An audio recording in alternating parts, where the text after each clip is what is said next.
வணக்கம் நண்பர்களே. So 100 டோர்னமெண்ட்டோட match 12 நடந்து முடிஞ்சிருச்சு between Welsh Fire versus Manchester Originals at Cardiff. இந்த ஒரு பர்டிகுலர் மேட்ச்சில் வெல்ஷ்ஃபயர் 25 ரன் வித்தியாசத்தில் கம்ஃபர்டபுளாக வின் பண்ணிட்டாங்க. டாஸை வின் பண்ணி போலிங் எடுத்தாங்க மான்செஸ்டர். அதுவே ஒரு மிகப்பெரிய ஆப்பா வந்து அமைஞ்சிருச்சு. இந்த ஒரு 2 பேஸ்ட் விக்கெட்டில் 137 ரன் ஸ்கோர் பண்ணாங்க வெல்ஷ்ஃபயர் இன் 100 பால்ஸ். எல்லா பேட்ஸ்மேனுமே 25-26 தான் அடிச்சாங்க. எந்த ஒரு பேட்ஸ்மேனும் 50 அடிக்கல. ஸ்டில் அந்த ஒரு ஸ்கோர் வந்து பார்த்தீங்கன்னா இந்த பிச்சில் நல்ல ஸ்கோர் எனக்கு மனசில் பட்டுச்சு.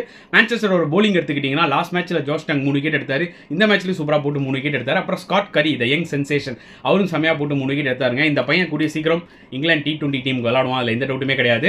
அப்புறம் சேசிங்ல பார்த்தீங்கன்னா மான்செஸ்டர் பேட்ஸ்மேன்ஸ் எல்லாருமே ஸ்ட்ரகிள் ஆனாங்க இந்த ஒரு 2 பேஸ்ட் விக்கெட்ல. ஆனால் ஜாஸ் பட்லர் மட்டும் வேற ஏதோ ஒரு கண்டிஷன்ஸ்ல ஆடுற மாதிரி ஆடினாருங்க.